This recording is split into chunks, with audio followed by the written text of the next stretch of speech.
سچا واقعہ حضور نے اپنے صحابہ کو سنایا۔ 3 آدمی سفر کے لیے روانہ ہوئے، یہاں تک کہ ان کو رات پڑ گئی، تو ایک غار کے اندر وہ داخل ہوئے رات گزارنے کے لیے۔ آندھی چلی، بارش آئی، تو اوپر سے ایک پتھر لڑکا اور وہ غار کے دروازے پہ آ کے گر گیا، اور اتنا بھاری اور بڑا پتھر تھا کہ اس نے غار کا دروازہ بند کر دیا۔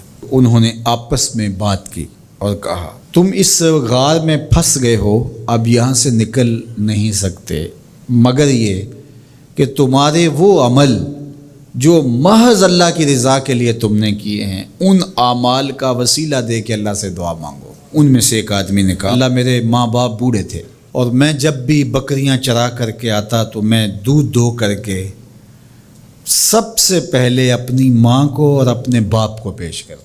ایک دن میں سرسبز درختوں کی تلاش میں بکریاں لے کے کوئی چارہ، کوئی درختوں کی تلاش میں دور نکل گیا۔ میں جب واپس پلٹا، دونوں سو چکے تھے۔ میں نے یہ مناسب نہ سمجھا کہ میں ان کو جگاؤں، بیدار کروں کہ اٹھو دودھ پی لے، لیکن اب سارا دن وہ بھوک سے تھے، تو اچانک آنکھ کھلے اور بھوک کی شدت سے تڑپے، تو میں وہاں سے ہٹ بھی نہیں سکا۔ تو کہتا ہے کہ میں بچوں کو نظر انداز کیا اور ماں باپ کے جاگنے پہ دھیان رکھا، اور یوں ساری رات بیت گئی۔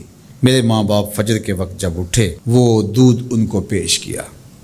اب یہ عمل پیش کر کے کہتا ہے، اے اللہ اگر یہ میں نے محض تیری رضا کے لیے کیا، تو جانتا ہے میرے دل کو، تو اس پتھر کو ہٹا دے۔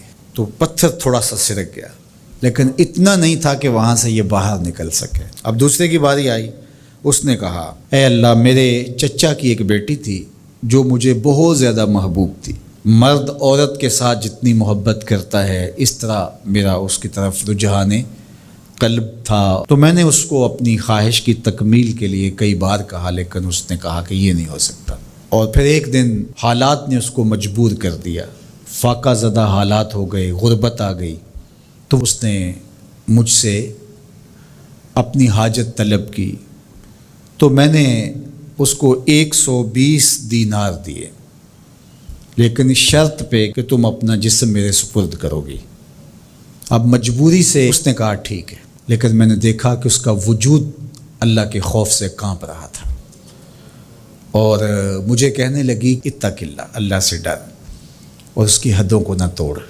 میری خواہشات تو پگلی تھیں، آرزوئیں تو بےتاب تھیں، اور میں اس کی قیمت بھی ادا کر چکا تھا، لیکن اس کا یہ جملہ کہ اللہ سے ڈر، تو میں تیرے سے ڈر کے اس کو چھوڑ دیا، اور جو اس کو میں نے 120 دینار دیے تھے وہ بھی اس کے پاس رہنے دیے۔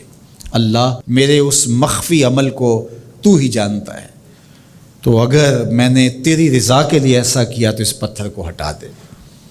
تو پتھر تھوڑا سا ہٹ گیا، سوراخ تو زیادہ ہو گیا، لیکن ابھی بھی وہاں سے گزرنا ممکن نہیں تھا۔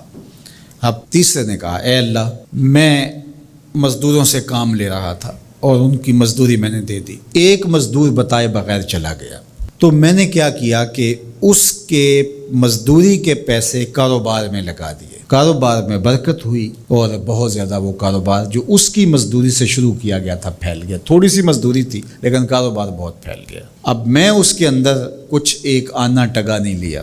ایک عرصے کے بعد وہ شخص آیا، اس نے کہا مجھے میری مزدوری دے۔ تو میں نے کہا یہ بکریاں، یہ بھیڑیں، یہ اونٹ، یہ غلام، یہ نوکر چاکر، یہ سب کچھ ہے، یہ تیری مزدوری ہے۔ تو اس نے کہا میرے ساتھ مذاق نہ کر، وہ میں تو مزدوری کے وہ چند جو لینے آیا ہوں، اور آپ کہتے ہیں یہ سب کچھ تیرا ہے۔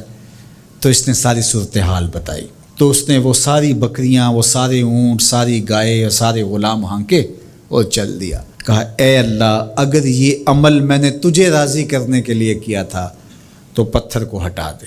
تو حضور نے فرمایا وہ پتھر ہٹ گیا اور یہ چلتے ہوئے باہر آ گئے۔ جب اللہ کی رضا کے لیے کام کیے تو مشکلوں سے نکلنے کے راستے ملتے۔ ایک روایت میں آتا ہے جو آسانی کے وقت اللہ کو فراموش نہیں کرتا، اوکھے ویلے اللہ اس کو فراموش نہیں کرتا۔ ہم تو کسی مصیبت میں پھنسے تو چالاکیاں کرتے ہیں، کوئی چالاکی، کوئی مکر کہ اس سے نکلیں۔ تو مصیبت میں پھنسیں تو دعا کے لیے ہاتھ پھیلا لیں اور اچھے اعمال کا اللہ کی بارگاہ میں وسیلہ پیش کریں۔ تو زندگی میں ایسا ذخیرہ اعمال کا جمع کرو کہ جب مشکل بنے تو ان اعمال کا وسیلہ پیش کر کے مشکلات سے نکلنے کا راستہ ملے۔